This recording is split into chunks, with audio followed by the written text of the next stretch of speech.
Des questions? Posez des questions, sentez-vous à l'aise. Ça va? Ça y est là, non? Non, il y a ce petit là qui est fatigué, un peu son petit là. Il est fatigué. Si tu veux venir au Cameroun pour la délivrance, tu vas venir avec lui. Le Cameroun. Tu vas aller au Cameroun? Non, si tu viens au Cameroun, si tu viens, il va trouver ses enfants. Mes enfants ils vont jouer ensemble dans une chambre et on va te délivrer alors au salon, au tatami, d'accord? Des questions? Tu es fatigué, va alors dormir à l'heure venue. Parce qu'elle a depuis son cœur à la maison, elle ne sait pas comment elle va faire pour quitter le milieu ici. Elle dit que ouais, si il passe, elle manque de respect, si il pas. La liberté.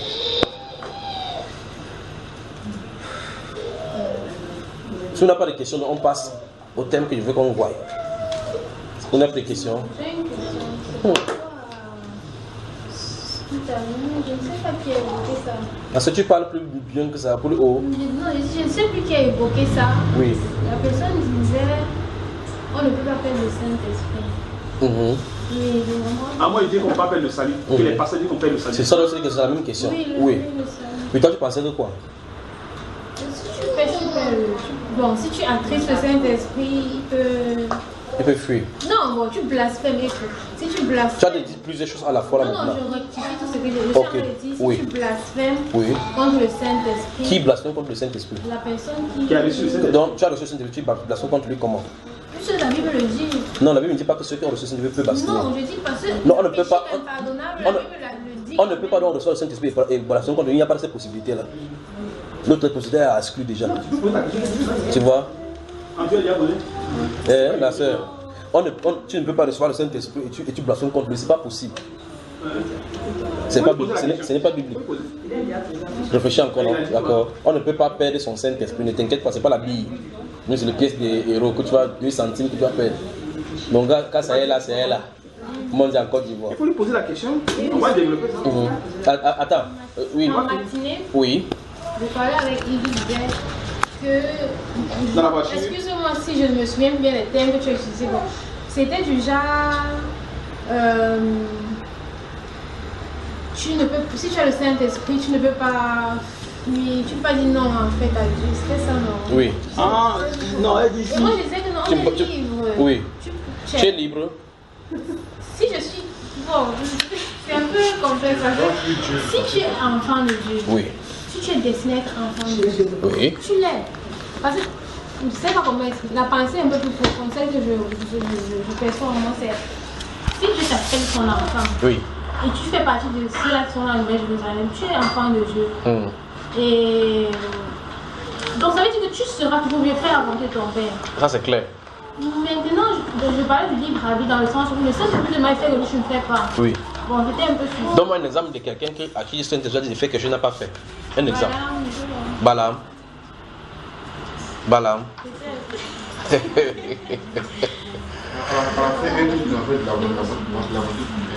Applaudissons encore pour le frère si. Applaudissons encore pour le frère si. Il dit qu'à la fin encore ils ont fait la volonté de Dieu. Donc en clair, c'est que tu penses être qu'ils sont des désobéis, ils sont des lobbies, ils sont des magistrats. Non, normalement que c'est médisé, tu m'excuses beaucoup, j'ai coupé la parole. Si eux, je vais partir, il parlait du Saint-Esprit. C'est-à-dire que, elle dit que l'homme est libre.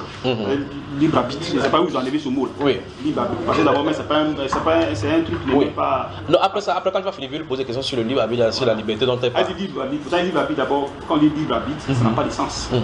Parce qu'un arbitre est libre. Donc c'est déjà libre arbitre. Il y a une contradiction. Je ne sais pas si tu vois. Ils utilisent ça souvent dans leur thème libre arbitre. Donc c'est qu'elle disait que l'homme est libre. Il dit, mais l'homme est libre. C'est impossible. Ok, mais non, c'est bon. Parce que si l'homme est libre. Non, attends, maintenant on continue là-bas. Tu es libre, ma soeur. Tu as le libre arbitre. Si tu l'as, tu dis c'est pas oui. Si tu ne l'as pas, tu dis non, on continue. Tu as. Bon, c'est une question piège. Tout vient de Dieu. Tout vient de Dieu. Donc en clair, c'est lui qui contrôle tout. Oui. Ça veut dire même ce que tu dis, libre arbitre, il contrôle ça. Oui. Donc définitivement, tu n'es pas. Non, c'est vrai. Parce que si. Non, donc définitivement, tu n'es pas. Mais tu crois que tu es. Oh, ça c'est clair. Mais pourquoi maintenant, moi je t'ai dit, il te met le verset, tu dis non, l'homme est libre. C'est dit la volonté de Dieu, la volonté vient de Dieu. Non, si c'est dans le. Comme le frère a répondu, à la fin ils ont fait la volonté de Dieu. Mais ils ont fait ça avec par contrainte. Avec du retard, mais ils ont quand même. Non, pas du retard. Moi, je dis, Est-ce que c'est par contrainte qu'on l'a fait? C'est là qu'ils l'ont Parce fait. que Dieu a C'est dans ce sens que on est libre. Vraiment, hein? Mais comme on aime du bon. Non. Tu vois que tu as des circonscrits ta liberté. Être libre, ça suppose que tu peux prendre ta décision comme tu veux, quand tu veux, et que ça n'influence pas, quelqu'un ne t'influence pas cette volonté. C'est moi qui lui ai donné 2 versets. Il lui a dit que la volonté vient de Dieu. Mais en tout cas, la Bible dit que c'est Dieu qui produit en vous le vouloir et le faire. Et on ne finit pas là. On dit selon son bon plaisir. La capacité vient de Dieu. Il te dit. L'apôtre dit que notre capacité au contraire ne vient pas de nous-mêmes des dieux. Maintenant, tu dis que non, l'homme est libre.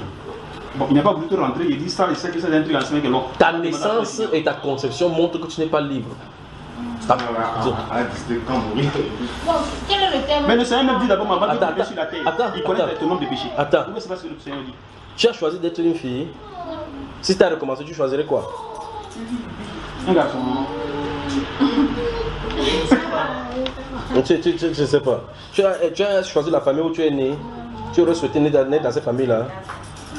Si tu as choisi. La seule personne qui est libre de faire ce qu'il veut, c'est Jésus. Parce que il faut décider de naître dans une famille, on va dire, Riche. riche. Il a dit de naître dans une famille pauvre. Bon, pas pauvre. Justement parce que c'est lui le souverain. Le sens c'est la seule, c'est là. Si les trucs, peut-être qu'il était un truc comme Jean-Baptiste est mort au Oui. nom de Jésus, Oui. c'est ça son ami. Oui. Il pouvait dire que non, c'est mon ami, il ne va pas mourir. Oui. Mais comme c'est des trucs qui sont écrits, On avait annoncé qu'il était en prison. Il a fait qu'on a coupé le téléphone. voilà, comme c'est des trucs qui sont écrits, ça doit s'accomplir Oui.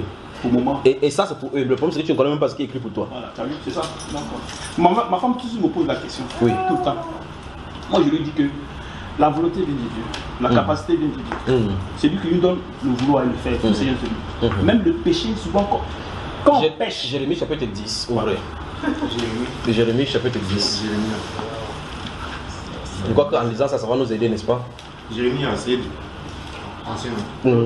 Ancien, tu montes ton doigt par là-bas, la cuisine là-bas. Il dit que Jérémie, c'est ancien. Aidez la soeur à trouver Jérémie. Jérémie chapitre 10. Non, mais j'ai Jérémie chapitre 10. c'est pas le même de Matthieu. Aide-le. C'est pas le de Matthieu. Vraiment, c'est pas le de Matthieu. Hein. C'est pas le. Ah, c'est Jérémie? C'est derrière ou bien? Mais moi, j'ai trouvé ça, c'est derrière ici. Après Osée, là, je sais pas, avant Osée. Est-ce que c'est Osée qui est facile à trouver? Osée, Ézéchiel, tout ça là. Tu as trouvé? Je veux que vous ayez ça devant vous. Je vais vous donner le verset. Jérémie, chapitre. Vous êtes au chapitre 10, n'est-ce pas? 10. Alors, je sais pas quoi tu as au chapitre 10, toi, frère. Chapitre 10. Ok, chapitre Maintenant, 10. lis-moi le verset. Toi, lis le verset 23. Allons-y. Verset 23. Alors, quoi? Que Zia, quoi? Ici, à ma foi. Le Saint-Esprit. 23. 23. Le Saint-Esprit, que les. Quel Saint-Esprit? Oh Seigneur. C'est Jérémie. Jérémie, je viens de redire les bêtises. Je sais, éternel, Oui. que l'être humain n'a pas autorité sur la voie qu'il suit. Ce n'est pas à l'homme qui marche de diriger ses pas.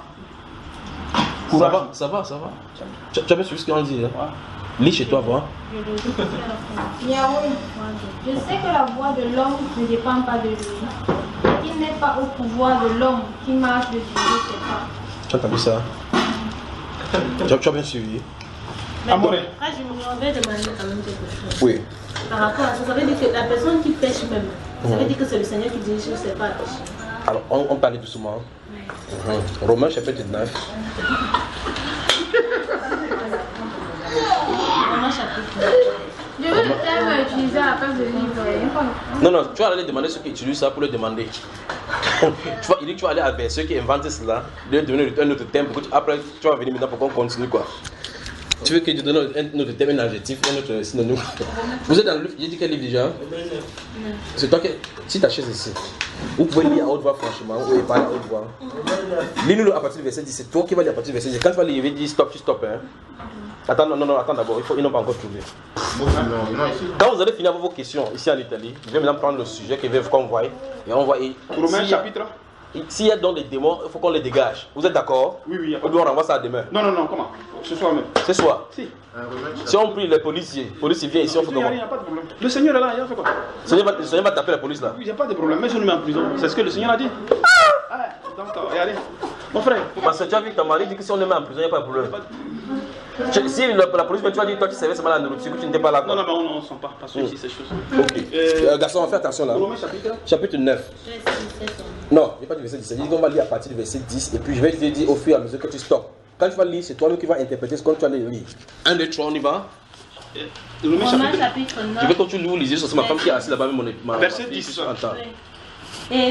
Et de plus, il en fut ainsi de Rebecca qui conçut un seul Isaac, notre père. Non, conçu du seul Isaac, notre père. Conçu du seul Isaac, notre père. Oui.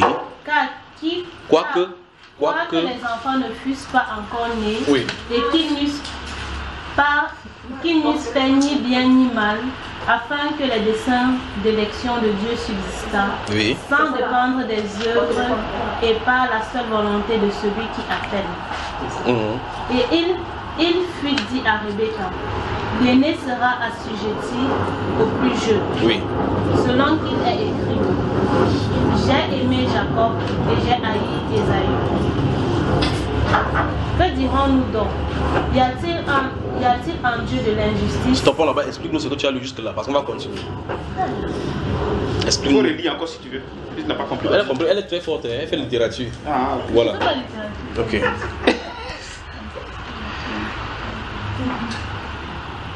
Ou bien je lis puis tu essaies de comprendre. Voir si je le Ne comprends. t'inquiète pas. Ah, ok. Tu la connais pas bien. Elle s'appelle Ornella de Jesus.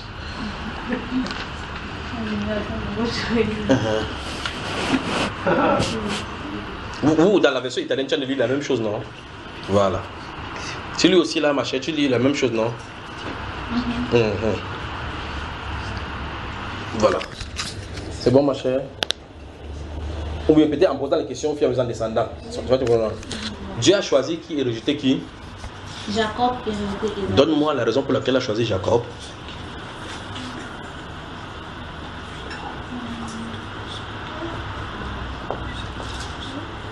Selon le texte. Tu vois qu'il dit qu'il a fait la littérature, voilà ça qu'il a de l'appliquer là-bas, selon l'étude des textes, de contexte contextuel. Pourquoi, d'après ce texte-là, il a choisi Jacob? Ou mieux encore, je pose encore la question autrement. Mais attends, moi, on dirait que je ne suis pas. Hein? Non, je suis. C'est verset 10, non? Oui. Quand tu dis verset 10, tu es au chapitre 9, au chapitre 10. Non, Nous sommes au chapitre 10. 9, verset 10. Voilà, je suis perdu. Chapitre 9, verset 10. Oui, tu voulais parler, mon cher? Non, d'abord, il y a d'abord. Je viens réfléchir avant de parler. Ok. C'est selon sa volonté. C'est-à-dire quoi? La volonté de Dieu. C'est-à-dire quoi? La volonté de Dieu, c'est-à-dire quoi? À quel moment ils ont été choisis? Avant qu'il ne soit né. Avant qu'ils ne soient nés. Et la Bible dit qu'il a choisi pour qu'on ne dise pas que c'est parce que quelqu'un a fait telle ou telle chose pour qu'il ne choisisse, n'est-ce pas? Voilà. Et puis on finit maintenant, là où tu as fini, on dit que tu me dirais donc, y a-t-il des dieux en Dieu l'injustice? Quand tu suis ça, c'est l'injustice ou c'est pas l'injustice? Il dit normalement, c'est l'injustice ou c'est pas l'injustice? Est-ce que tu peux me dire pourquoi telle personne sur la terre est riche, même si elle n'est pas comme elle est riche? Son enfant naît dans une famille riche comme ça, il naît directement, il est riche comme ça, comme le fils de Bill Gates. Moi, il naît, mon papa meurt. Il faut qu'il souffre sur la terre. Pourquoi l'autre enfant là naît chez le riche, moi il naît chez le pauvre? Pourquoi? Tu peux me donner la raison? Donc, selon la chair, on va dire non, c'est pas juste. Parce que pourquoi les riches n'est pas riche? Pourquoi? Voilà, donc il y a l'injustice, non? Voilà. Selon la chair. Selon la chair. Mais selon l'esprit, Dieu, il sait pourquoi un est riche, il sait pourquoi un est pauvre. Parce que le riche ne fait pas la volonté. Oui. Alors que le pauvre là, Oui. en quelque sorte, va qui fait la volonté. Parce que quand il sera riche et sera pauvre, va qui fait la volonté de Dieu parce qu'il va mettre Dieu devant. Ok. Là maintenant la richesse là, qui a donné aux riches. Là maintenant la richesse qui a donné.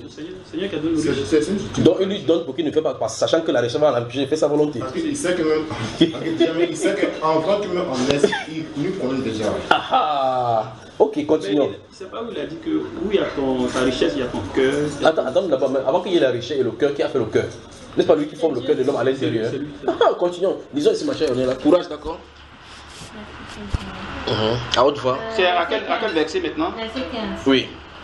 Car il dit à Moïse, je ferai miséricorde à qui je fais miséricorde. Oui. Et j'aurai compassion de qui j'ai compassion. Oui. Ainsi donc, Écoute bien.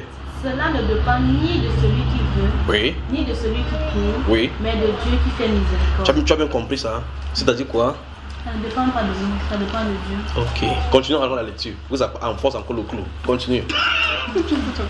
Car l'Écriture dit à Pharaon, je t'ai suscité à dessein pour montrer en toi ma puissance. Stop. Afin que mon nom soit Afin que publié. mon nom soit Publié par toute la terre. Et quand explique-moi ce qu'on vient de dire. Explique-nous ce qu'on vient de dire là, ce que tu viens de lire. En fait, de ce que je lis, Non, parle depuis le cas des parents de façon spécifique.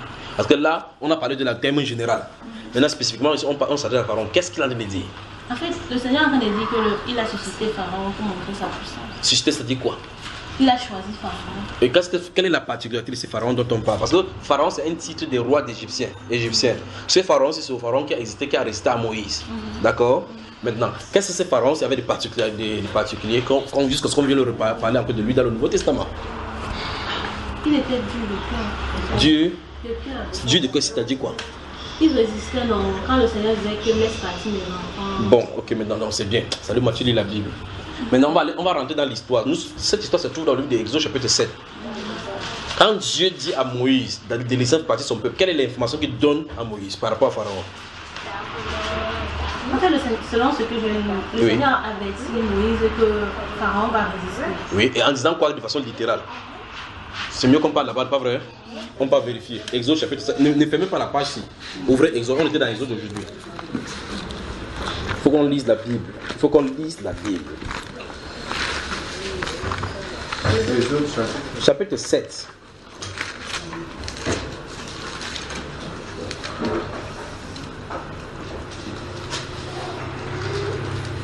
Ma soeur, lis-moi le verset 1, 2 et 3. Tu vas t'arrêter au verset 3. Okay. L'Éternel dit à Moïse, moi je te fais Dieu pour Pharaon, et Aaron ton frère sera ton prophète. Oui. Toi tu diras tout ce que je t'ordonnerai, et Aaron ton frère parlera à Pharaon, Oui. pour qu'il laisse aller les enfants d'Israël hors de son pays. Oui. Et moi j'endurcirai le cœur de Pharaon, et je multiplierai mes signes et mes miracles dans le pays d'Égypte. Oui. Donc, explique-nous ce qu'on a dit finalement. Voilà le pharaon dont on a parlé. Dis-nous ce que Dieu a dit en envoyant Moïse en mission. Le Seigneur dit, il dit qu'il va endurcir le cœur de Pharaon. Ok, donc on revient maintenant. Donc quand Moïse venait dire à Pharaon, laisse partir mon peuple. Pourquoi Moïse n'a pas laissé partir le peuple d'Israël? Parce que Voilà, c'est à elle de répondre, c'est sa question. Voici Moïse qui vient. Voici Pharaon. Le renseignement que tu as de lire là, c'est Moïse seul qui connaît. Pharaon ne connaît pas. Il est assis sur son trône avec ses gardes du corps et autres. Pas vrai? Maintenant, quand celui-ci en a son palais, c'est quoi? Il répond, il dit, c'est quoi? Il dit que ainsi parle l'Éternel. Laisse aller mon peuple. Quand celui-ci ouvre la bouche pour dire, qui est l'Éternel pour que je lui obéisse? Qui a de faire ça? Comment tu dis Seigneur avec un désarroi comme ça? Tu es sûr que c'est lui? Comment tu sais? C'est vrai que ça me semble un peu injuste. Non, je sais que c'est le Seigneur, parce que c'est ce qu'il a dit. Ok, bon, si c'est ce qu'il a dit, donc continue, laisse le parti des injustices, tout à l'heure va te répondre. Donc, maintenant, regardons maintenant la personne de Pharaon. D'accord? Puisque j'ai dit, Pharaon n'a pas cette information-ci. Nous, on donne maintenant en arrière-plan quand le film est déjà passé. Moïse avait entendu ça de bouche à oreille. Quand Pharaon dit, je ne laisserai pas partir Israël, est-ce qu'il sait ce qui allait lui arriver? Est-ce qu'il pense que c'est sa volonté qu'il en a de faire, pas vrai? Le roi pense que c'est sa volonté. Il pense que c'est sa volonté, pas vrai? Mais l'autre qui est là, qui est le serviteur, il sait ce qui se passe. Parce que Dieu lui a déjà dit que c'est lui qui va endurcir. En fait, Proverbe chapitre 21, verset 1 dit, le cœur d'un roi est comme un courant d'eau dans les mains de l'Éternel. Il l'incline où il veut. Donc ça veut dire que les décisions qu'il prend, même Jésus a dit ça à Caïphe. Comment il s'appelle, le Ponce Pilate. Quand Pilate l'a interrogé, il dit que ne crois-tu pas que j'ai le pouvoir de te relâcher, de te crucifier? Il dit que tu n'auras aucun pouvoir, sauf ce qui t'a été donné depuis le haut. Donc la décision de crucifier Jésus, même si dans l'esprit même des Pilates, il veut libérer Jésus. Non, mais Jean me dit ça aussi. Il dit que, j'avais compris le verset, où il dit que l'homme reçoit ce qu'il a été décidé. Jean chapitre 3, verset 27. Salut mon frère, il dit que tu es trop fort. Jean chapitre 3, verset 27, c'est ça qu'il vient de citer comme ça là. Donc il dit un homme ne peut recevoir que ce qui lui a été donné du ciel. Donc si c'est décrété au ciel que toi tu seras pauvre sur la terre, même si on te donne 3 milliards, tu vas pourrir comme ça, aller jeter ça comme ça tranquillement. Non, il faut que... Pas la même, mon frère. Moi quand j'ai écouté tes enseignements, oui. c'est rentré dans mon cœur. Oui. Pour que ça sorte là, ça sera trop difficile. Bon, on continue ici. Donc, nous comprenons que c'est Dieu qui a endurci le cœur des pharaons. Ça veut dire que le refus et la têtudesse des pharaons venaient de qui? De Dieu. De Dieu. Ça ne venait pas de lui. Ok, maintenant. Et il nous informe que le cœur d'un roi est comme un courant d'eau entre ses mains. On dit qu'il l'incline où il veut. On va mettre le doigt. On a fini avec Exode, parce qu'on était dans Romains. On est allé dans Exode pour vérifier que c'est vraiment ce qu'il a dit. On va y revenir pour continuer. Je veux qu'on ait l'Apocalypse à la fin du livre, voir encore quelque chose qui va venir en Europe. Ce qui est censé venir en Europe. L'Union européenne et quelque chose que Dieu va faire avec le pape. D'accord? C'est un exemple de ce qu'on a de dire là. Or, vous voyez, nous sommes allés dans le passé pour voir ce qui était arrivé. Parce qu'au moins là-bas, on sait que c'est dans l'histoire. C'est qu'on a dit, voilà, c'est ce qui va arriver. Ce n'est pas encore arrivé. Lisons un peu, c'est amusant. Apocalypse, le dernier livre. Après, je vais lire un verset, si c'est possible. Après, tu vas lire un verset. C'est possible. Oui. Chapitre 17 d'Apocalypse.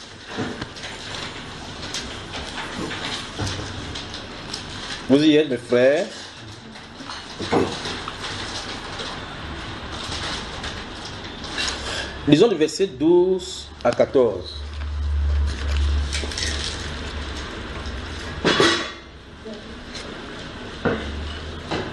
Qui va lire alors? On est là, c'est toi qui lis. Apocalypse, chapitre 17, verset 12. Non, attends, c'est combien? Apocalypse, chapitre 17, verset 12 à 14. Tu lis doucement, ma soeur. 12, 17, un instant. Avec l'ordinateur, Tu vois que pour ouvrir ça dans la Bible, c'est fatigant, non? Non, moi, quand il y a l'ordinateur là, c'est comme je travaille à l'ordinateur, avec la Bible là, c'est trop fatigant. C'est ça qu'il dit. Oui. Apocalypse chapitre 17, verset 12 et suivant. Allons-y, on n'a pas encore commencé. Hein? Les 10 cornes que tu as vues sont 10 rois qui n'ont pas encore reçu le royaume, mais qui reçoivent l'autorité comme des rois pendant 1 heure avec la bête. Ils ont un même dessein. Ils donnent leur puissance et leur autorité à la bête. Ils combattront contre l'agneau et l'agneau les vaincra. Parce qu'il est le Seigneur des seigneurs, le roi des rois, et les appelés. Non, les appelés. Et les appelés. Non, et les appelés. Et les appelés, les élus, les fidèles qui sont avec lui, vaincront aussi. Oui, amen. Tu as ce qui est écrit là? Hein? Tu as bien vu? Ok, regarde. Le verset 17, encore une fois de plus, regardez. Verset 13 dit, ils ont un même dessein. Ils donnent leur puissance et leur autorité à la bête. Vous avez vu ça? Donc l'Union européenne va se réunir, ils vont donner l'autorisation que le pape puisse gouverner. Pas vrai? Maintenant, allons-y, verset 16, 17. 16 à 17. Les 10 cornes que tu as vues, et la bête haïront la prostituée, et la dépouilleront et la mettront à nu. Oui. Mangeront ses chairs et la consumeront par le feu. Oui. Car Dieu a mis dans leur cœur d'exécuter son dessein et d'exécuter un même dessein. Stop. Donc quand l'Union européenne, les rois de l'Union européenne vont se réunir là-bas au Parlement de Strasbourg, les décisions qu'ils vont prendre, l'année qu'ils vont faire ça, ça a été écrit depuis longtemps. Voilà un exemple simple que vous allez voir. Vous avez vu ça? Oh, c'est pas encore arrivé. Parce que là, nous avons lu ce qui était passé. On peut dire non, c'était dans le passé. La façon de Dieu d'agir n'a pas changé. On vient de dire clairement ici qu'ils ont un même dessein, le même l'autorité. Dieu a mis, donc il a déjà fait, et c'est même écrit, il a mis dans le cœur de ces rois-là, quand ils vont dire, votons ceci, ok, choisissons maintenant un chef sur nous, ils vont donner au pape. Ils vont dire, waouh, ça va sonner dans les journaux, maintenant que le pape gouverne l'Europe, vraiment c'est un chef de religieux, il a de la doctrine morale, il est garant, alors qu'ils sont dans la bénédiction. Mais qu'est-ce qu'on dit? On dit c'est Dieu qui a mis dans leur cœur. C'est pourquoi le Seigneur dit que le religieux, c'est nous les chrétiens, oui. on ne doit pas aller contre les volontés de ses présidents. Non, il dit mal de Dieu. Oui. C'est lui qui donne le pouvoir. C'est lui qui donne le pouvoir. Si on va contre, on va comme ça pour le. Justement, exactement, parce que c'est lui qui. C'est ça, c'est exactement ce que je dis. Parce que c'est un ordre qui. Moi, Junior, par exemple, ce qui se passe au Cameroun, c'est la faute. Ce n'est pas que c'est Dieu qui avec toutes ces fautes. Je vais te surprendre en disant maintenant que Dieu crée même le coup d'État pour mettre le président. C'est dans la Bible là maintenant, pas dans la Mais nation. moi, tu dis tout ce qu'on lit là. Tout ce qui est lié. Donc, quand tu vas mettre dans les détails. Attends, il faut qu'il entre. Même dans Déborah, Dieu a commandé aux gens pour attaquer son peuple. Ses peuples Chicoté pour qu'il rentre en ordre. Donc Dieu fait même le coup d'état. Tu as regardé ça dans la Bible, ma chère sœur? Tu as vu ce qui est arrivé au fils de Salomon à la mort de Salomon? Tu as vu ce qui est arrivé, n'est-ce pas? Qui a divisé le royaume? Il y a des gens qui disent non, Dieu n'aime pas la division. Qu'il y a les sécessionnistes, Dieu n'aime pas les sécessionnistes. C'est pas comme ça. C'est que en réalité, est-ce que ces sécessions-ci viennent de Dieu? Si ça vient de Dieu, on ne peut pas arrêter. Si quelqu'un veut faire une sécession alors que ça ne vient pas de Dieu, on ne peut pas le faire. On n'a pas dit que Dieu est rempli. Vous voyez, n'est-ce pas? Par exemple, le cas des sécessions pour le Cameroun, on voit comment il y a les sécessionnistes qui veulent diviser le Cameroun. Mais ce n'est pas la volonté du Cameroun que le Cameroun se divise. Mais Dieu lui a fait la sécession, même lui-même en Israël. Pour son décès. Salomon était vivant alors que Jéroboam était quelque part là-bas. Il est venu avec son manteau. Il avait 12. Il a déchiré. Tcha! Quel a fait comme ça? Il dit ainsi parle l'Éternel, je déchire le royaume et te donne 10 parties. Il dit comme ça, Salomon au roi là-bas, il ne connaît pas ce qui se passe. Il dit qu'il ne peut pas le faire ça de son vivant. Je ne le ferai pas de son vivant, mais après quelqu'un qui va naître après lui. De son fils qui sortira de lui. Donc Salomon est comme ça, son fils est là, il va hériter un royaume avec le feu déjà. Le Roboam vient au pouvoir, il ne sait pas ce qu'il attend. Pas vrai? Alors qu'un prophète a parlé des années plus tôt, plus de 11 ans plus tôt, de ce qui va arriver à son royaume. Et subitement, il va faire un faux pas. Le royaume sera divisé, d'autres personnes vont suivre là. Voilà, c'est scission qui vient de Dieu. Et pour Jésus, c'est pas la même chose. C'est grave chaud. D'accord, ma chère? La lecture des choses politiques, vous devez faire ça à la lumière de la parole de Dieu. D'accord? Dieu peut envoyer un aigle comme ça. Il dit que celui qui appelle de l'Orient les oiseaux de proie pour aller n'importe où occuper sa volonté. Même Jésus a dit qu'il n'est pas le Dieu de une terre, mais le Dieu de la terre. Oui, c'est ça, on a compris ça depuis, non, ma soeur? Je vais venir après, parce qu'il a dit quand 24, je l'ai dit. Donc, si je peux venir demain. Bonne soirée, d'accord. Mais il va Tu vas bien dormir aujourd'hui, hein? Il va mettre la zizanie entre le père et le fils. Voilà. Dans le d'Ésaïe, chapitre 55, 45, il dit longtemps avant, plus d'une centaine d'années avant que quelqu'un ne naisse appelé Cyrus. Non seulement il dit cela, il donne même son nom.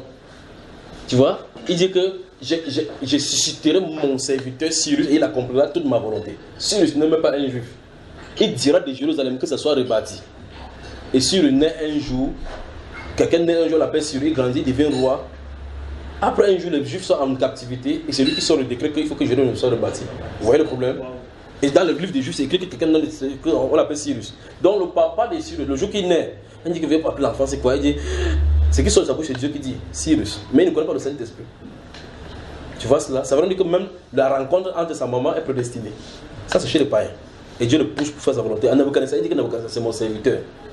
Et Nabuchodonosor, ça veut dire que c'est le nom d'un Dieu, que le Dieu Nabou leur soit favorable et les protège. Ça n'a rien à voir avec le Dieu de la Bible.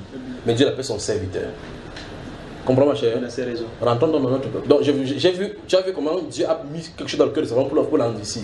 Dans le futur, il y a les rois des Néro. Je ne sais pas quel roi sera là. Au mieux quel président sera là. Quand ils vont faire leur conclave pour se réunir, la décision qu'on va faire, qu'il faut un huis clos, ils vont faire ce qui est écrit.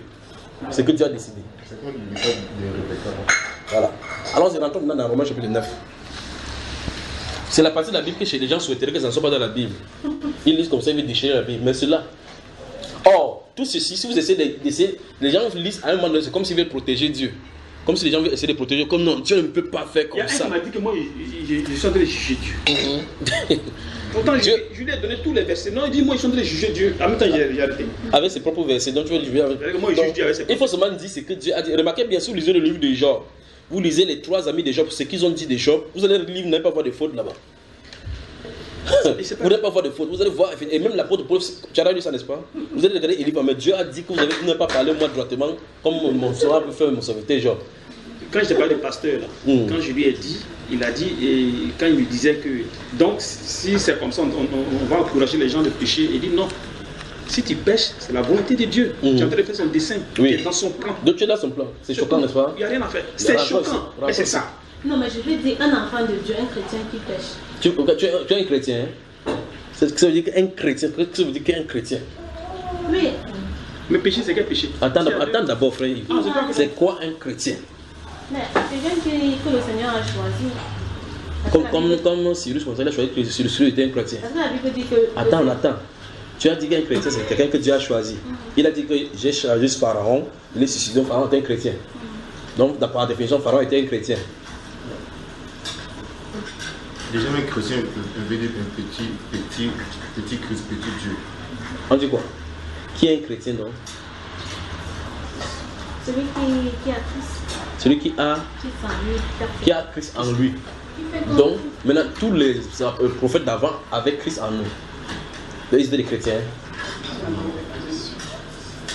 Je ne sais pas si dire que c'était les chrétiens parce que... Non, je prends seulement ta définition et je vais mettre devant de toi pour voir si ta définition colle. Tu as dit qu'un chrétien, c'est celui qui a Christ en lui.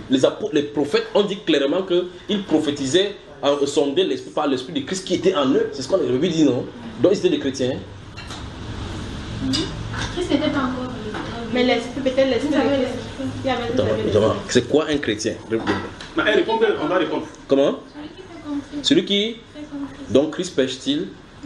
Donc, on a un problème là par rapport à ce que tu veux dire. Voilà, maintenant, continue maintenant dans Romain.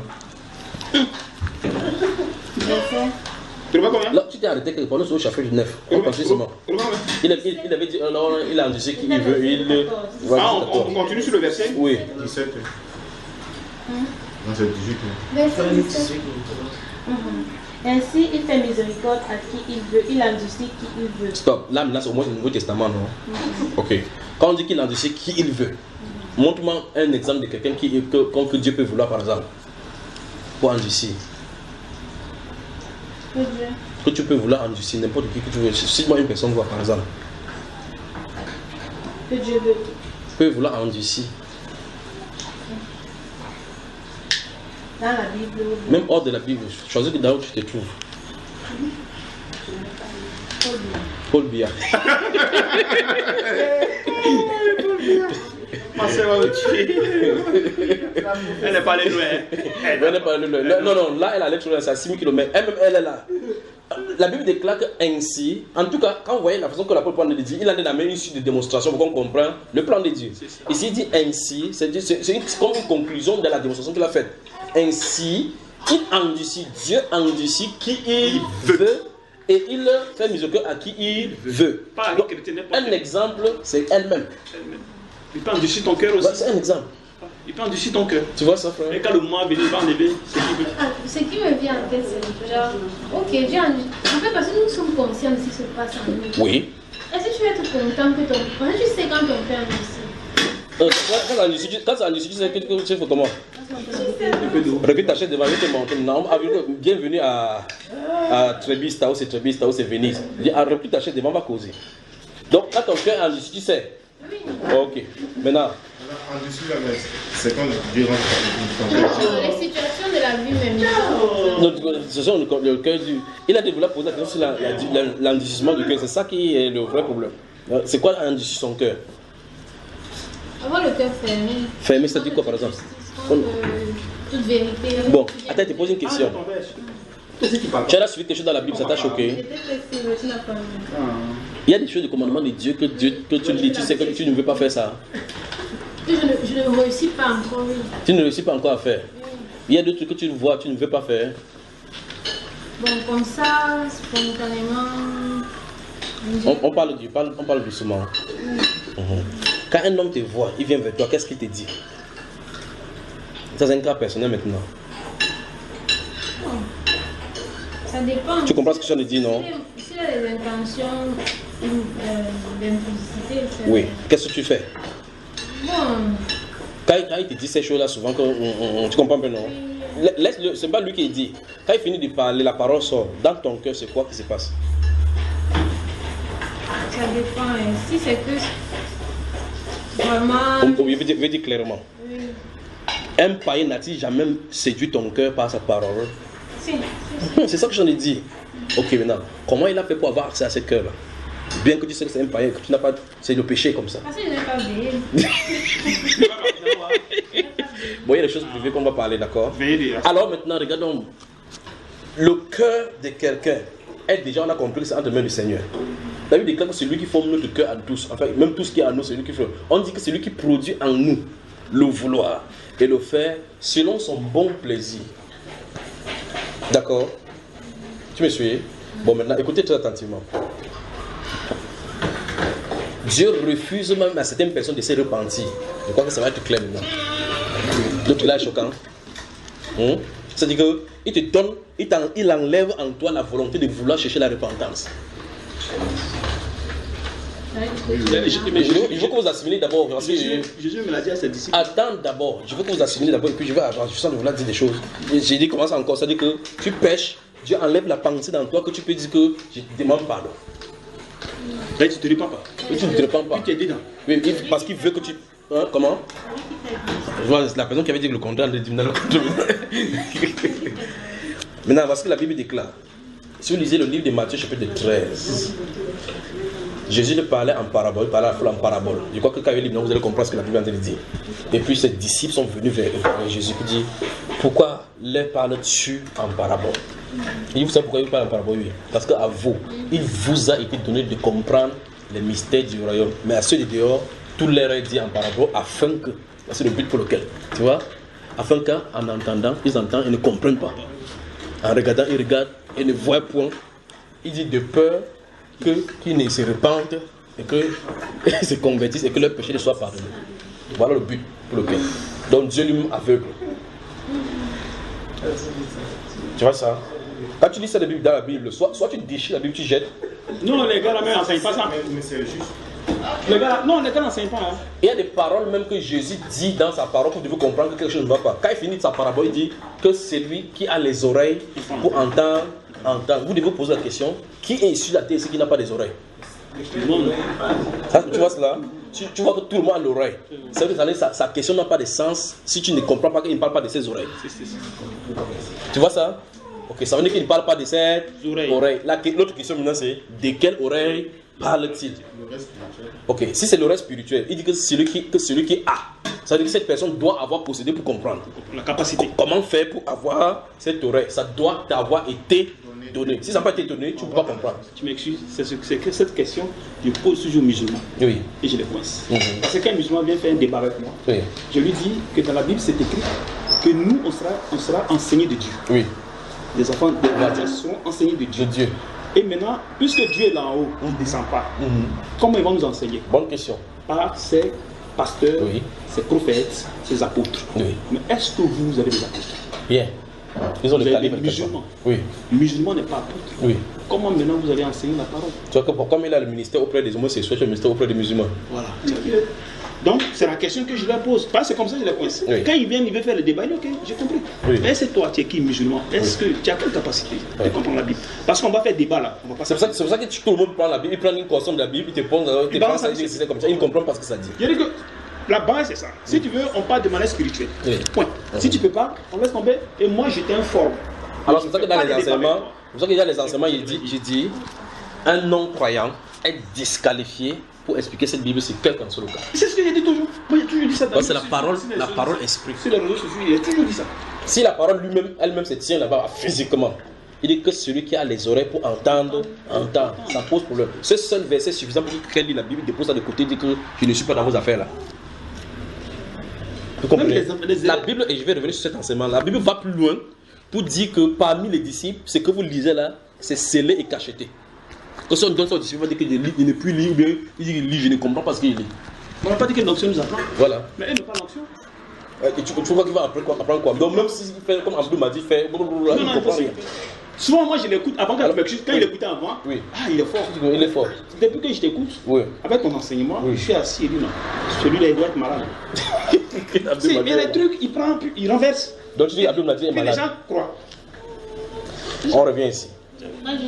Je vais lire un verset. Mais t'inquiète pas, vous allez poser toutes vos questions. Ok, lis le verset. Tu m'excuses. Non, permets, garde ton verset, il finit avec celle-ci. Donc, nous sommes arrivés au niveau où on est en train de voir clairement qu'il va falloir avoir un style d'oreille pour comprendre les choses de Dieu. Ce style d'oreille, donc là, est prédestiné. Parce que quand tu sors du ventre de ta maman, tu ne sors pas pour que ton oreille sorte plus tôt, plus tard. Dès que tu sors directement avec ton oreille. Tu ne sors pas agrandir un moment donné avant qu'on colle ton oreille ici. Ouais. Donc tu sors avec tout. Tu vois cela? Donc quand cette partie que Christ veut, où il connecte, c'est là, cette partie-là, si ce n'est pas en toi, quand tu es né, oublie. Que celui, et qu'on dit encore le mot, que celui qui a les oreilles pour entendre, entend. Mes brebis entendent ma voix, donc ces brebis, on sait ce style d'oreille. La capacité. Ils ont ça. Vous voyez cela, n'est-ce pas? Maintenant, lisons Jean chapitre 10, vous montre quelque chose. Jean. Souvenez-vous, on n'a pas fini avec Romains. Souvenez-vous, on n'a pas fini avec Romains 9. Et comment ça me sentir un Jean maintenant? Je suis à l'aise. Vous êtes à l'aise aussi? Mais vous êtes fâché. Vous êtes fâché, c'est vrai. Fâché. Jean chapitre 10. Vous y êtes? Jean ou Jacques? Jean. Ah la ouais là. verset 10. Dès que vous avez vu, vous donner. Lisons à partir du verset 24 maintenant. Jusqu'au verset 28. Ou bien, on va lire 24 à 29. Je lis. Écoutez très attentivement. Les Juifs l'entourèrent et lui dirent: jusqu'à quand tiendras-tu notre esprit en suspens? Si tu es le Christ, dis-le nous franchement. Jésus leur répondit: écoutez bien, je vous l'ai dit et vous ne croyez pas. Vous avez vu ça, hein? Voici les gens qui sont face à face. Il dit: mais toi là, au lieu de nous tourner depuis là, tu es le Christ ou non? Dis-nous. Il dit: je vous ai déjà dit. Donc il a dit, les gens ont entendu, ils n'ont pas compris. Puis il dit: les œuvres que je fais au nom de mon Père rendent témoignage de moi. Avec ça encore, il devait comprendre qu'il a dit qu'il est le Christ. Parce que le Christ est censé faire une œuvre. S'ils avaient lu Isaïe 35 et voyant ce qui se passe dans le livre de Jésus, il devait savoir que le voici en amené le nom. Regardez, verset 25, non, verset 26 maintenant. Écoutez bien. Maintenant, regardez, je veux toute votre attention. Regardez le verset 26. Mais vous ne croyez pas parce que vous êtes libre et vous avez le libre arbitre. Aïe. Parce que vous n'êtes pas vous avez vu ça, hein? Tu as vu, n'est-ce pas? Pourquoi ceux-ci ne croient pas? Parce qu'ils ont pas de brebis. Voilà. Donc, on ne croit pas pour être la brebis du Seigneur. On est sa brebis avant de croire. C'est compris? Parce que ces brebis, on sait, voilà, on sait cette oreille-là en eux. Le moment arrive, les appels, ils rentrent seulement. C'est terrible avec la Bible. Il dit: ceux qui ne parviennent pas à croire, c'est parce qu'ils ne sont pas du groupe. Maintenant, écoute, verset 26 encore. Mais vous ne croyez pas parce que donc l'explication du fait que vous ne croyez pas, c'est parce que vous n'êtes pas du groupe du Seigneur. On ne peut pas forcer. C'est pour ça que les cas, ils voient les gens sont pour aller dire qu'il veut qu'on croit. Allez faire campagne que les gens viennent à l'église. C'est des histoires où vous recrutez les démons. Il dit, verset 27, mes brebis entendent ma voix. Je les connais et elles me suivent. Je leur donne la vie éternelle. Et s'ils s'amusent, ils peuvent même perdre cette vie-là. Non. Comment ça, non? Et on a dit quoi? Je leur donne la vie éternelle. Elles ne périront jamais et personne ne les ravira de ma vie. Mais tout à l'heure, tu avais dit que non, s'ils s'amusent, ils peuvent perdre, non? Ils blasphèment. J'ai bien expliqué, c'est ceux-là qui seront à Jérusalem. Moi, ce sont les brebis inévitables parce que ce sont ceux-là qui seront là-bas.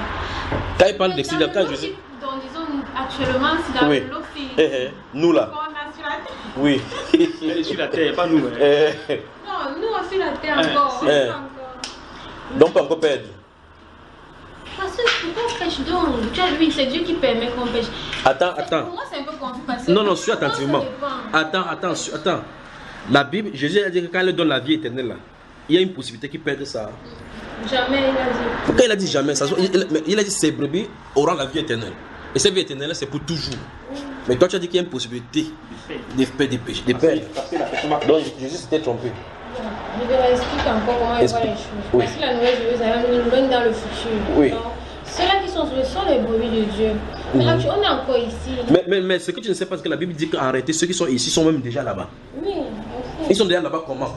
En esprit. En esprit. Comment ils vont pécher? Donc quand ils vont pécher, ils vont encore sortir là-bas. Qui est le livre de vie, on écrit, on efface. On efface les noms de qui? C'est écrit où? Non, il n'y a pas de écrit. Dans le livre de vie, on peut écrire ton nom. Ok, non, c'est-à-dire, d'après ce que je comprends. Sur la terre, donc Dieu fait le ping-pong. Attends. Donc pour le moment, tu as admis avec moi que la Bible dit que nous sommes rapprochés vers notre esprit, vers le cœur, qui forme le cœur des anges, comme Hébreux 12 dit.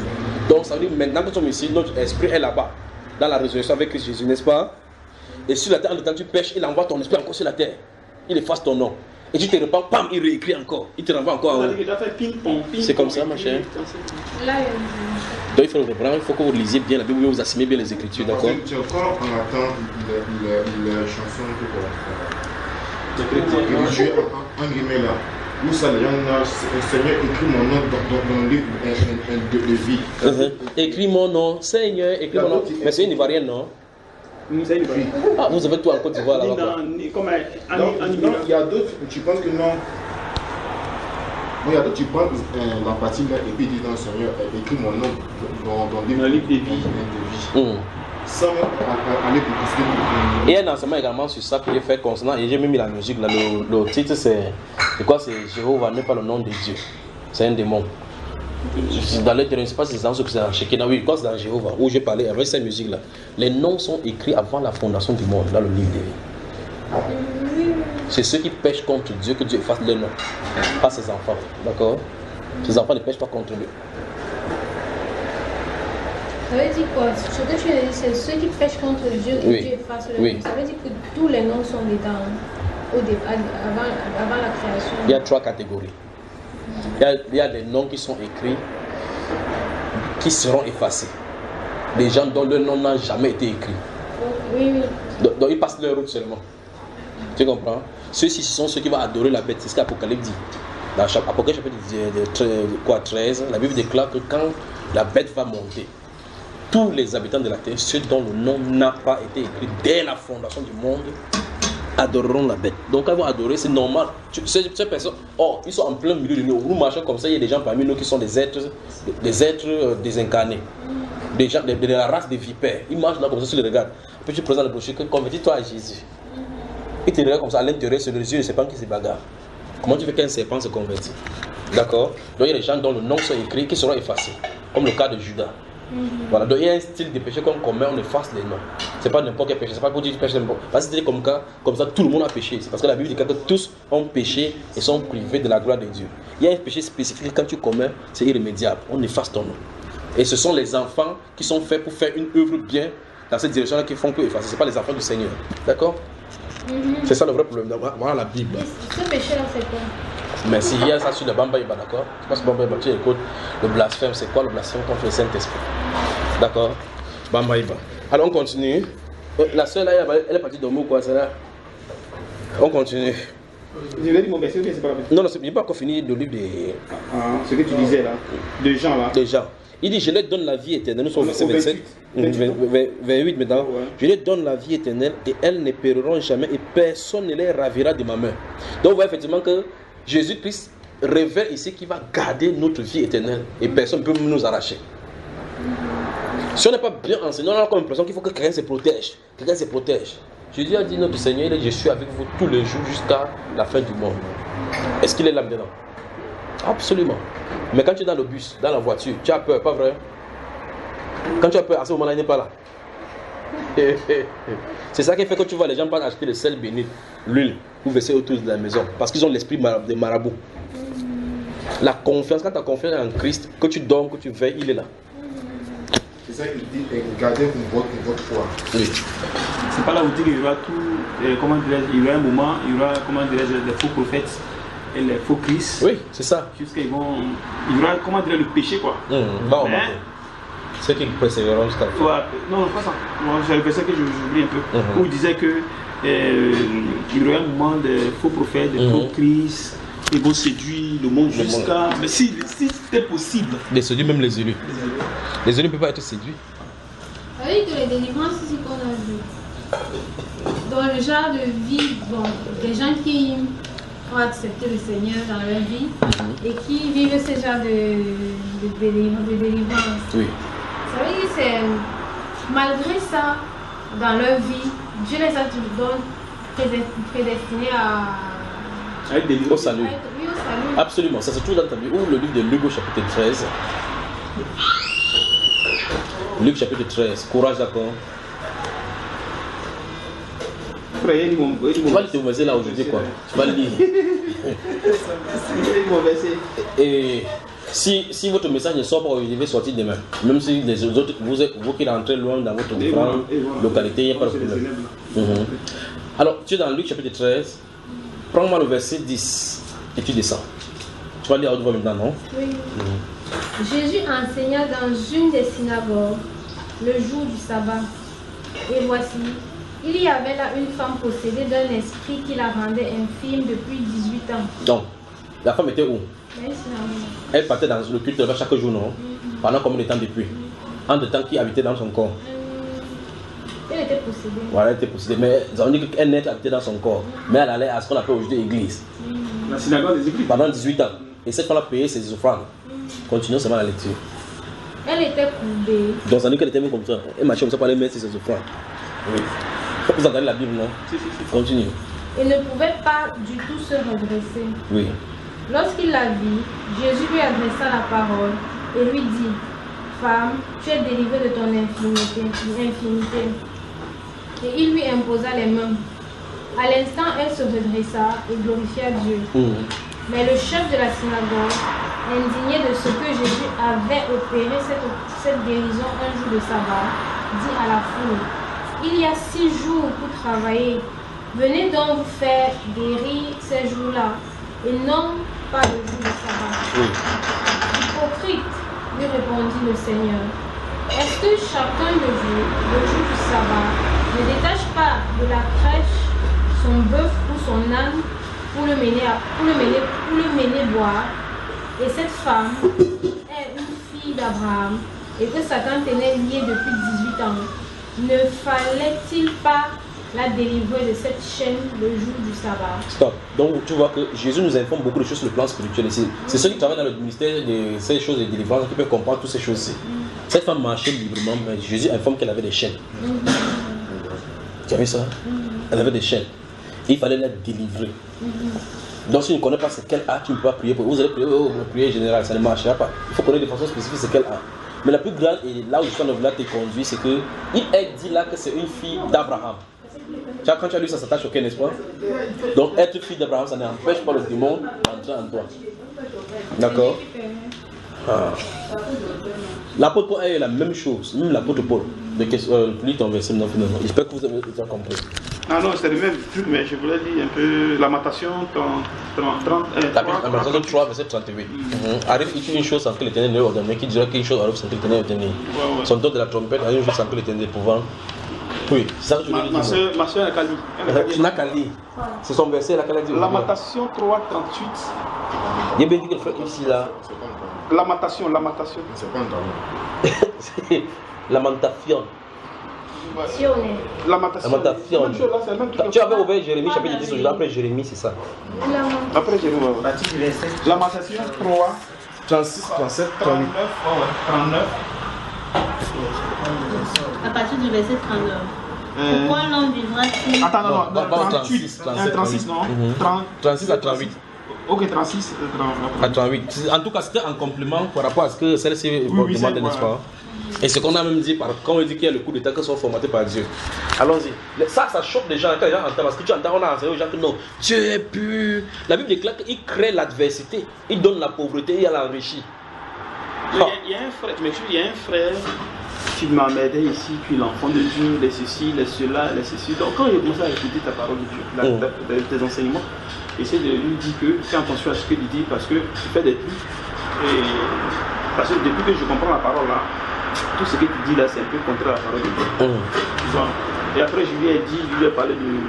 C'est le Seigneur qui permet le péché. Je lui donne les versets, mais quand je lui donne l'adversité, oui, ça a calmé. Ça a changé son esprit automatiquement. Après, on va finir. Peut-être quand on dit dans le cadre général, c'est même encore trop bizarre. Ou bien c'est peut-être assez abstrait. Quand on va finir, on va aller à l'origine du péché. Pas du péché original. Le problème, c'est quoi? Quand tu expliques à la personne, bon, pour une personne qui n'a pas eu d'enseignement, c'est difficile d'accepter. Tu peux dire seulement que non, Dieu ne permet pas de pécher. Tu ne peux pas aller dedans. Parce que si tu lui dis non, il va te demander pourquoi. Et tu vas développer tout ce que tu veux développer. Non, tu peux développer. On dit qu'on ne donne pas la nourriture saine au chien. Il ne faut pas n'importe comment. Voilà, donc tu vas dire non, le Seigneur, celui qui permet pas le péché. La prochaine fois, il va fuir. Voilà, il ne permet pas le péché. Et il s'arrête là. Maintenant, quand toi tu viens vers lui maintenant, t'expliques maintenant. Pourquoi c'est pas ça? C'est ça, frère Yves. Allons-y. Tu allais prendre un coup de bouffée d'air, n'est-ce pas? Tu es à l'aise maintenant. Oui, allons-y.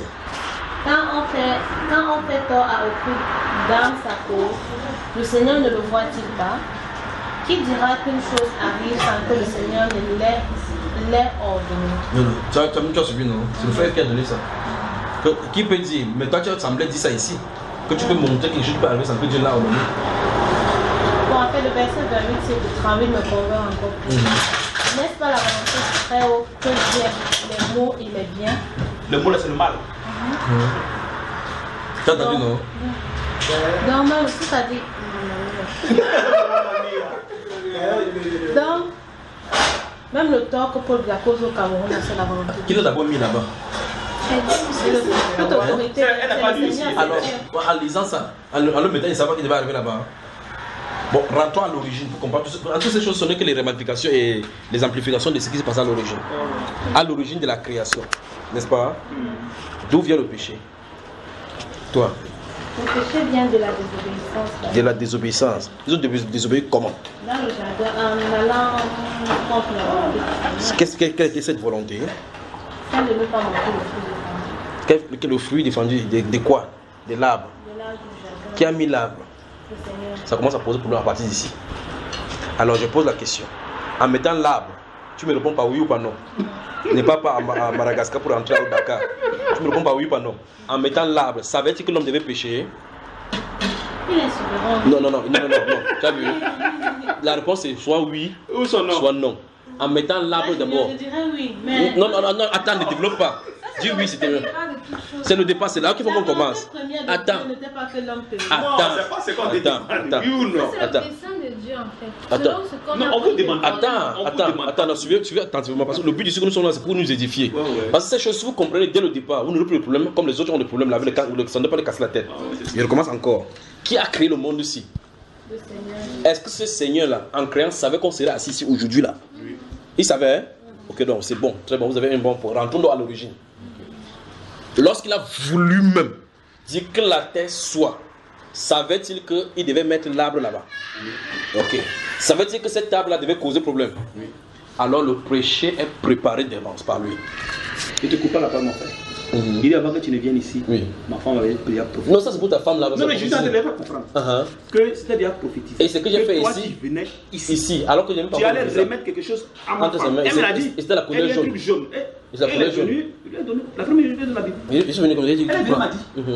Elle dit, j'ai dit que le monsieur allait me le passer, il m'a donné, et c'est un truc jaune. Voilà sa femme. Et moi je lui ai dit que avant que tu ne viennes ici, avant un premier, ça fait 4 ou 5 mois, il m'avait déjà dit ça. Mais moi je croyais pas, je venais d'arriver. Non, c'est faux. Lui il va venir chez moi, quoi, il dit. Et moi il est retourné au Cameroun. Là le frère me dit que non, je viens chez toi. Je lui ai dit que j'arrive chez toi. Oh, j'ai dit ça, il n'y a même pas encore le visa. Il dit j'arrive chez toi. Il dit mais comment? Il dit j'arrive chez toi. Il disait que non, il veut venir au Cameroun. Il dit non, ne sois pas surpris que moi il vienne d'abord avant que tu viennes ici au Cameroun. Donc, même quand il dit que j'aime baptiser, il dit non, ne t'en fais pas. Même quand il devait laisser mes affaires, il dit ne t'en fais pas. Mais je ne comprenais pas. Parce que je venais d'arriver. Voilà. Après, Dieu lui montre à sa femme qu'il va venir dans cette maison, il te donnera quelque chose de. Moi-même, il est monté dans ma voiture, tout ça là-bas. Il dit, mon frère, tu parles comme de Dieu, c'est ce que je lui ai dit. Il dit, ce que tu as dit là, il faut écrire, mettre dans la Bible. Ça va arriver. Je te dirai après. Ouais. Tu as vu? Ok, non, ça c'est le cas spécifique d'ici. Tu viens vendre notre secret en public. Non, même mon petit, je lui ai dit, plusieurs fois, je lui ai dit, lui, c'est vrai qu'il a dit la Bible, je lui ai dit plein de choses. Alors, à l'origine, parce que tout ce qu'on fait là maintenant, c'est la conséquence des choses qui sont depuis le départ. Ça veut dire que le créateur, prenons un style, comment vous appelez? Ça c'est ton téléphone à toi? Oui. Ou mieux, je crois que c'est celle qui a le problème. Tu as ton téléphone? Ah ouais, il a son téléphone.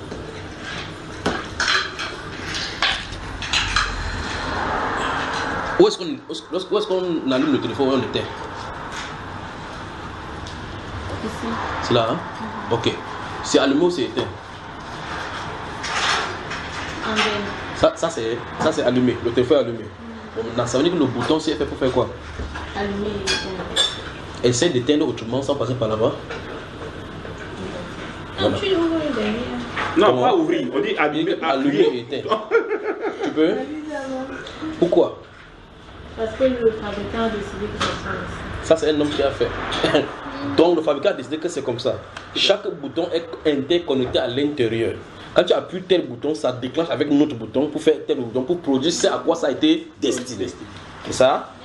Vous devez alors avoir le problème avec Dieu. Oh, là, ça c'est un homme avec son petit cerveau qui commence à faire cela. Au mieux, prenez votre télécommande de télévision. Il y a un bouton rouge loin devant là-bas. On dit on, off. Si tu es trop fort, tu dis non, je ne suis pas d'accord avec lui. pourquoi c'est ceci, pourquoi c'est... Allume avec le verre, on voit. Ça a marché. Tu comprends? Ou bien alors un autre bouton, alors va allumer encore un autre bouton. Le manuel dit que c'est ceci, on trace vers la télécommande, on met le truc comme ça là. On dit bouton on, c'est pas ce qu'on fait, comme ça. Quelqu'un crée son monde, il écrit le manuel. Il dit au commencement Dieu créa les cieux et la terre. Il donne les détails des terres. Quelqu'un vient dire que non, il n'est pas d'accord. Mais ne soit pas d'accord. Voilà le monde qu'il a créé, voilà le soleil, voilà la lune. Il a donné les différents plans et il a même dit tout dans l'Apocalypse, ce qui va arriver longtemps. Alors que ce n'est pas encore arrivé. Peut-être même les rois dont on a parlé ne sont même pas encore nés. Les voilà qui vont naître, aller dans la perdition. On doit craindre ce Dieu-ci. Donc tout est préparé. Chapitre 20 d'Apocalypse dit clairement que le moment va venir où on va faire descendre un ange du ciel, attraper Satan. Parce que d'autres personnes posent des questions, disent que non, si Dieu était Dieu, pourquoi il laisse les choses, il commence à juger Dieu. Alors que Dieu a son programme à lui. Il a son programme qu'il va faire. Il a dit que voici le moment où il va arrêter Satan. La personne, s'il ne veut pas souffrir, il va se demander que non, tout va bien pour lui parce que Satan dérange. Alors, tu vois effectivement que Dieu, dès le départ, si on admet qu'il savait qu'on devait être ici aujourd'hui, et il a préparé cela au point de montrer même à quelqu'un, parce qu'elle ne fabrique pas les rêves. Elle ne fabrique pas les rêves. C'est Dieu qui montre les rêves.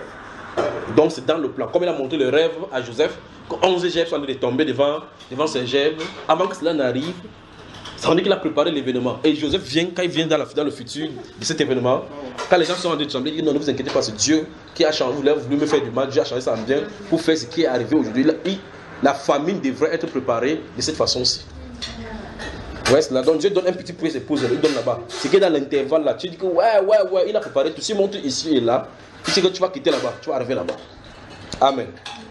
Alors, à l'origine, avant que le problème de l'arbre soit posé, Dieu a préparé le péché pour se montrer dans le Sauveur. Voilà le résumé de la Bible. Voilà. Il y a un verset que il a mis tout le monde dans la désobéissance. C'est dans ce roman, si je lis le 9, le 10, tu parles 11, c'est ce qui est écrit. Qui a renfermé dans la désobéissance? C'est lui, c'est pas quelqu'un d'autre, c'est pas ça. Si tu es libre, donc, comme tu as dit, libre, il sort de la désobéissance, on voit. C'est-à-dire la Bible, normalement les musulmans ne comprennent pas. Selon la Bible, c'est notre vie. Tout ce qui est écrit dans la Bible, aucune personne ne peut sortir de la Bible. Même si tu dis que tu es né contre Dieu, alors voilà son air que tu respires. Tu peux pas sortir de ce que toi tu fais. Jamais. Si Dieu a dit que tu as 1000 garçons, tu auras les 1000 garçons. À tous les... Moi, c'est ce qu'il dit aux gens. Ils disent non. Ils disent c'est une réalité, ils disent non. Parce que moi, d'abord, c'est pourquoi il ferait mon frère. Il veut dire que chaque chose pour un même le méchant peut le jouer de valeur. Alors, des questions? Il est allé dans la sainteté, bonsoir. Bonsoir, alors, je causais avec un pasteur.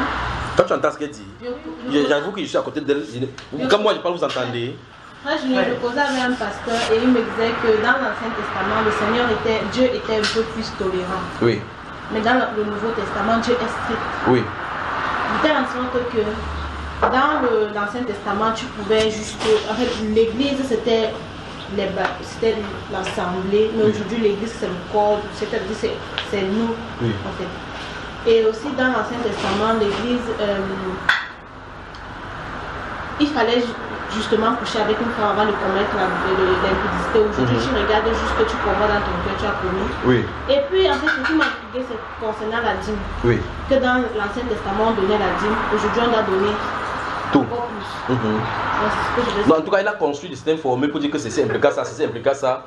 C'est comme ça. Si vous prenez le compédium de l'histoire, abrégé de l'histoire catholique, vous allez voir effectivement que c'est comme ça. Quand vous aurez le compédium catholique, vous allez voir qu'il commence d'abord par les choses en appliquant avec le verset biblique. Il dit que telle chose, il dit que Dieu est le Père, il met le verset. Jésus est le Fils, il met le verset.